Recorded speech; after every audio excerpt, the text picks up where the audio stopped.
Hello, and welcome to Coffee with Jesus. I am Todd Ubeli, and I'll be your host for this episode. We are very lucky to be joined by Ms. Lisa Fogelson, and we've got some really cool, interesting things to talk about in this episode. But before we start, though, Lisa, would you mind just sharing a little bit about yourself? I'm Lisa Fogelson. I'm an educator, a writer, and a community builder. I have always worked at the intersection of faith, learning, and real life. And for 20 years, I've taught children, adults, families, really helping people build clarity, resilience, and a sense of purpose grounded in lived values, not just in cheesy slogans. Nice, nice. Well, Lisa, thank you so much for joining us for this episode. Um, we're going to talk about how the Most High will never leave us. He's always with us, and we've got a few scriptures. And one of the interesting things I learned, we as Christians we get our Old Testament from the Jewish scriptures, and sometimes they don't quite line up. I remember when I was sharing the scriptures with you, you're like, "Well, that's not quite exactly." So, um, when we get talking, if you wouldn't mind just sharing the scriptures from your scriptures, and then I can kind of give a reference from the Christian Bible, and then we can talk about the scriptures from there. At least if you could read the one from Deuteronomy, and we can go from there, and just talk about how He's always with us, how He'll never leave us.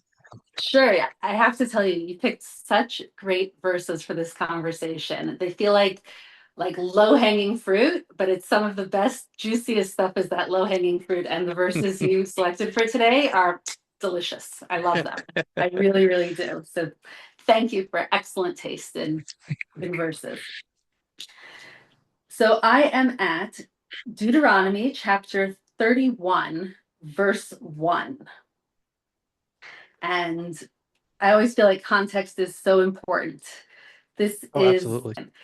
this is Moses speaking to all of Israel gathered together as they're about to embark on the conquering of the land of Israel after spending 40 years in the desert. After it's really a new generation because the sin of the spies when they first went into the land was disastrous. They felt they could not do this by themselves and that they were going to be devoured.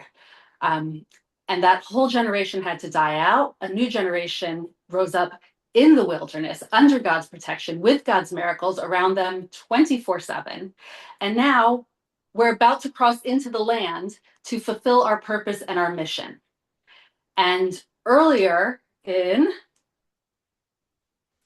Deuteronomy, in the instructions actually for how to conduct war, is where these words first come up, that God gives these instructions saying, before you go to war, this is what you must do. And so now we're in chapter 31 as the Israelites are about to go out and conquer the land. And Moses is giving them the instructions. So here we are in verse 6. That's Be okay. strong and resolute. Be not in fear or in dread of them. For the Lord your God himself marches with you. He will not fail you or forsake you. That's awesome, and I love that verse. And you're right; it appears a couple of times, and it's one of the most comforting verses to me because I know no matter what we're going through, he's always there. And before we're recording, you were sharing a few things with me, and I shared about when my dad died and my cat ran off, and my college friend died, and then my son graduated college, and it was just one thing after another. But through it all, God was with me the entire time. You know, Absolutely. What strikes me is it's not saying it won't be difficult. It's not saying this is going to be easy. It's not saying, hey, I got this taken care of. It's saying, hey, be strong and resolute, have courage, have strength. I'm with you. You're not alone. Even though you're not going to feel my miracles constantly around you, I'm still with you. You're not alone. Look for the miracles. And I think that for me,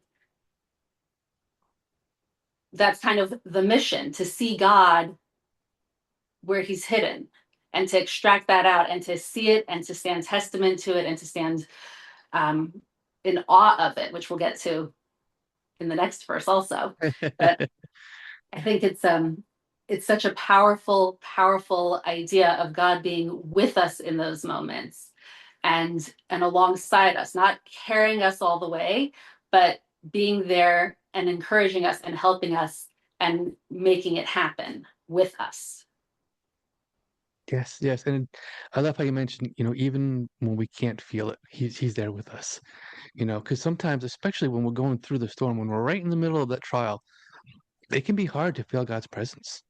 And I remember one time after Hurricane Katrina, I was listening to some music, and there's a song that I really like called "Hold Me, Jesus," and that came on, and then right after that was "Sing Your Praise to the Lord." And I actually I backed it up. I'm like, I can't be praising God now. No, I need to be held by Jesus. Um, and it can be really difficult to feel His presence when you're going through something really, really, and really struggling. But even when you can't feel Him, He is there with you, and that's to me is just so amazing. Sure. And I think gets to the core kind of belief. Is God with you even in the hard times? And when it's hardest to see is when you have to really struggle and look harder and find those spots where you can say, yes, God's with me. Even if I don't see it, I don't feel it, but I know that it's true anyway. Um, and to be able to get to that point is a gift because you all of a sudden experience life very differently. What is God promising here? I mean, yeah, He's saying He will never leave us. What else? What else does that mean to you? We're not guaranteed certain outcomes. We have to put in our work. We have to do our best effort. We have to know that sometimes the answer is no, but we have to believe that this is all God's doing, even when it's well beyond our understanding. Um, which isn't to say that when bad things happen, it's right. It's just the natural way. And, making God's miracles manifest is the challenge, is to find it in those natural ways. I don't think God ever leaves us. He promises us he won't, and it's really just a function of whether or not we feel his presence, because it's there if you're willing to look for it. It's there if you're willing to look for it, and that's the key. Is just the key is knowing that He's there. You know, even when you can't see it, even when you can't feel it, just knowing He's there, and that is such a comforting thought. Um, the other scripture I think came from Psalm 23. Um, Yes, you picked such good ones. You picked such great ones. Um, so this is written, of course, by King David, who wrote many of the Psalms, and this is one of the famous ones. There's a rabbi and educator that I really like who gave me the idea that if the Torah, if the five books of Moses kind of tell us what happened, King David in the Psalms tells us how it feels. So it's a very different writing than the laws, than the narratives, than the stories. It's right. an emotional outpouring. And whereas the Torah, in Deuteronomy, it's God's word coming saying, be strong and courageous. Here it's King David looking up to God in the balance of that feeling, of that moment when you're scared. Um, and of course, if you're from the right generation, this was Gangsta's Paradise that really made it popular. But there's one of those cool little pop culture overlaps that's like, oh, fun. Um, so we're in Psalm 23, verse 4. Though I walk through the valley of the shadow of death, I fear no evil, for you are with me. Your rod and your staff encourage me. So the valley of the shadow of death is such an image. And I'm Yeah. sure we all can get a different picture in our head, but it's actually a real place. If you go outside the walls of Jerusalem's old city, there's a giant cemetery on the Mount of Olives. And the valley between the Mount of Olives and the Temple Mount, Okay. that valley is the valley of the shadow of death. It faces, um, the sun comes directly over it at midday and sets at night. And it's this giant cemetery. And actually, I believe it's a place of final judgment. I want to say in Islam, that's where the final judgment occurs, and you go across on this razor thin wire. And if you fall off to either side, you've fallen down into the depths. And King David, walking this valley, says, though I walk through the valley of the shadow of death, I fear no evil, for you are with me. Of this final judgment and this scary place. And he's writing this late in his life, looking back, realizing that God was there for him whenever he was struggling, whenever he needed Mhm. it. God appeared in various forms. It wasn't the appearance of God to Abraham, here I am. It was through other people, through community, through coincidence, through these pieces of divine intervention, that when you zoom back out and look at the whole story, it had to be divine. It worked too perfectly. And King David looks at that and says, even from this place, when I walked through the valley of the shadow of death, when it looked hopeless, I didn't fear evil because you're my pillar. You're with me. It's a different with. In Deuteronomy, God says, I'm going with you. In Psalms, King David says, you're standing with me. You get much more of a sense of being carried, being held up, being supported. And I think of that scene in Indiana Jones where it must have been in the Last Crusade, where he has to cross over that ravine and he can't see the bridge, and he throws Yeah, the rocks onto it and the little rocks scatter everywhere, and you see that there was like this invisible bridge there all along to pass on. I get that same image of, and that's how God is carrying us. You walk forward, the bridge builds itself for you, and that's God standing with us. that's That was a awesome. very That no, yeah, I love that. And there are times going back in my own life where I can definitely see, how he was with me. And, I've shared a lot of that in the podcast, but particularly in Afghanistan, there were so many instances where some really bad things happened, and I was literally like just outside of it.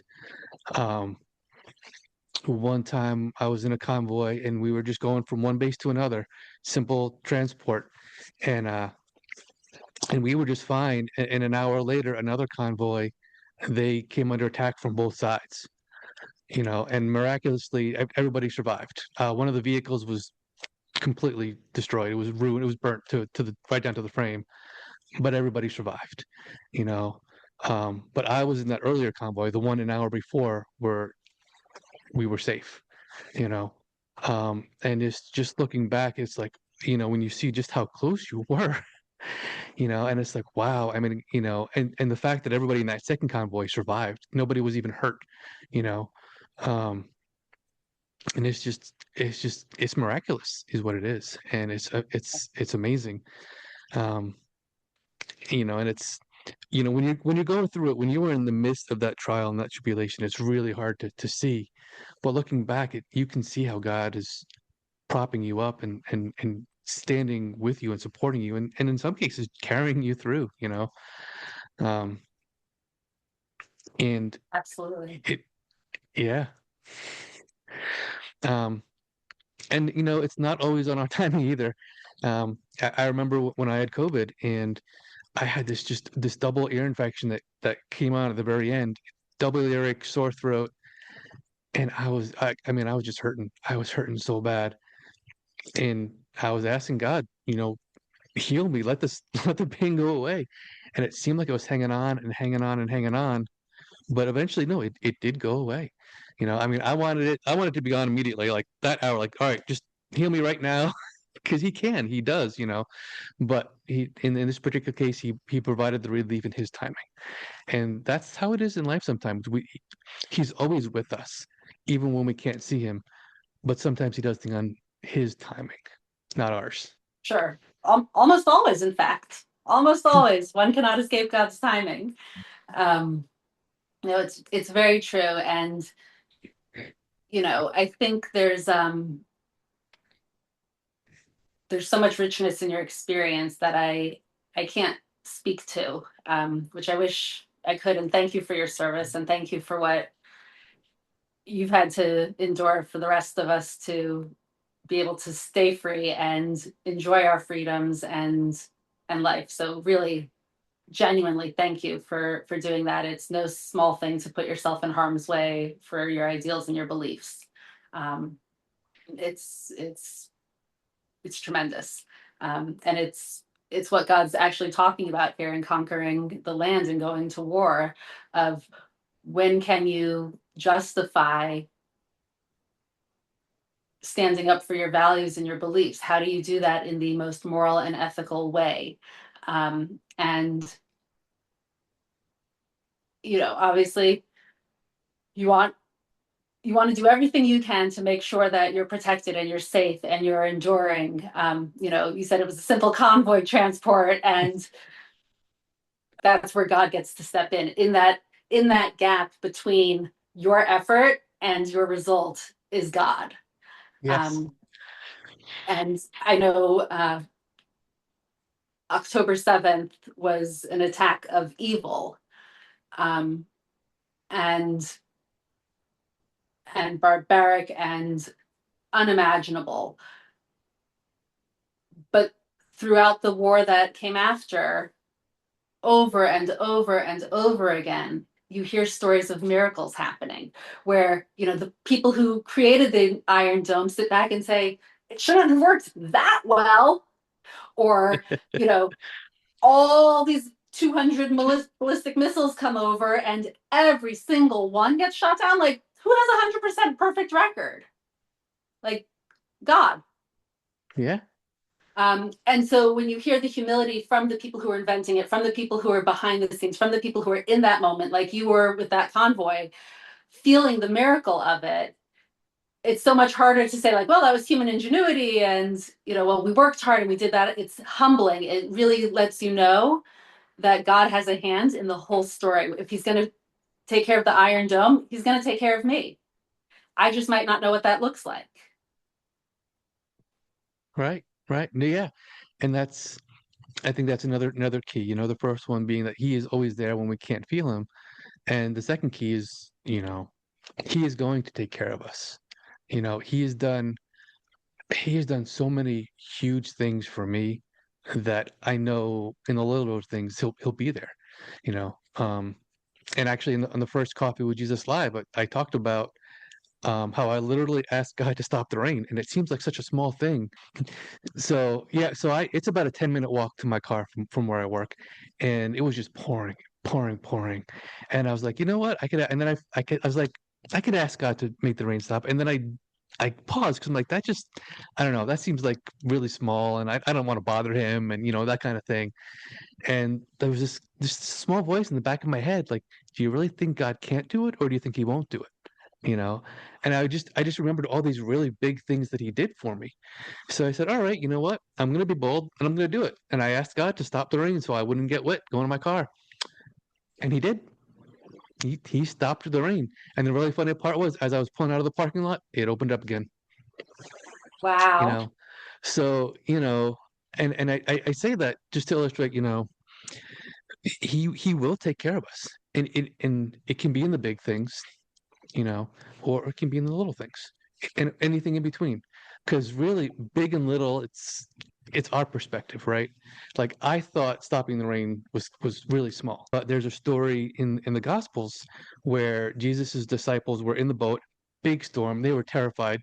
Jesus was just taking a nap in the back, and they go and they wake him up, and he was like, "What? It's just storm." And Jesus rebuked the storm, and it stopped. You know, God controls the weather and he can make it rain, he can make it stop raining, and like I said, it seems like a little thing to us, like, well, I just didn't want to get soaked walking to my car. um but he's also been there so many huge situations in Afghanistan. Some I've shared on the podcast before, some I'm just not ready to talk about yet, but big things, little things, the key is God is there, he is there with us, you know and that is just so amazing, and it's very comforting to me because now I know that when I'm going through something I can say, hey God, help, and I know he will. And even if I can't feel him, I know he's there. Absolutely. God's our Father in heaven. He wants what's best for us. He wants us to succeed. He wants us to do well. He wants good for us. He says, be strong and courageous, be not in fear or dread, because I'm with you. And then later you have King David saying, I'm not going to have any fear of evil. And the truth is in Hebrew, the word for fear comes from the word to see. It's really about awe. We translate it as fear because a negative awe becomes fear. Okay. Um, but if you're in awe of evil, you become paralyzed. It becomes too much. It removes you from the ability to move forward. If you think about what anxiety is, it's not being present in the moment. It's being in awe of that evil. It's like, oh my goodness, and paralyzed by it. Being in awe of God is the exact opposite. It Yes. is so freeing. It lets you be in the moment, be trusting, be confident, be resolute, be strong, be resolute, be courageous, and go forward. Not because you have the answers, but because you know who you're traveling with. And it changes who you are when you make the decision to go forward, when you are strong and courageous. It's not being afraid. It's not that you don't have reason to be concerned. When the spies originally went into Israel, oh my goodness, there were giants in the land. Like it seemed impossible. And their mistake was not saying there are giants in the land. Their mistake was saying, and it's impossible. We're never going to be able to do this. It's Yeah. like, say what? Who do you think you are? You can't do it, but God can. And and that was kind of that aha moment of like, this needs to be different. And so everyone was raised under that generation died out, a new generation came up that understood what God's love looks like and what it's capable of. And they had to then acclimate to going into the land without feeling it constantly, but knowing it's there enough to always tap back into it.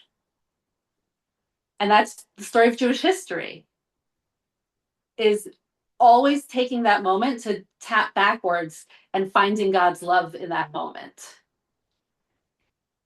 and appreciating it and thanking him for it and creating that relationship. It's supposed to be a relationship, and without that Yeah. gratitude and without seeing God's hand, you can't be in relationship. You're covering your eyes. There's a story told that when the Jews crossed through the Red Sea,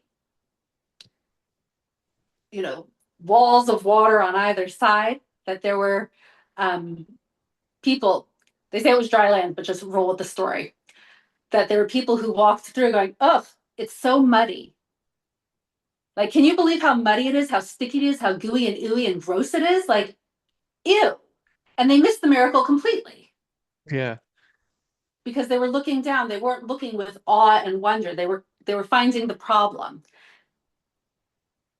And we do that so often in our own lives, that we have this amazing ability to be like, but this isn't perfect. And so therefore, instead of seeing all the blessings that surround us, all the goodness that surrounds us, all the love that's constantly being poured into us from people, from community, from all over, which is ultimately God's love being poured right into us, and just experiencing it and basking in that. And once you do that, like everyone's going to radiate. There's no Yeah. other option. At that point, you radiate God's love back out. Yes, and that's really behind all of it is God's love, right? I mean, God has so much love for us that he is always with us. He's with us when we can't feel his presence. He's with us when we can feel his presence. He's with us in the small things. He's with us in the big things.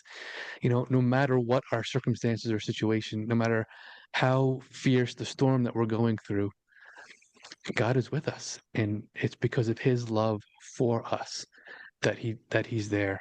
And to me, that just you talk about awe. I I can never get over the awe that God's love is so great that he will never ever leave us. no matter what. Lisa, thank you so much for joining me. This has been great. My Um, pleasure. and I mean, yeah, God's love for us is so great, and it is. You're right. It's a relationship, and God will never leave that relationship. So, ladies and gentlemen, thank you so much for watching. Thank you for listening, and remember, God loves you, and He will never leave you.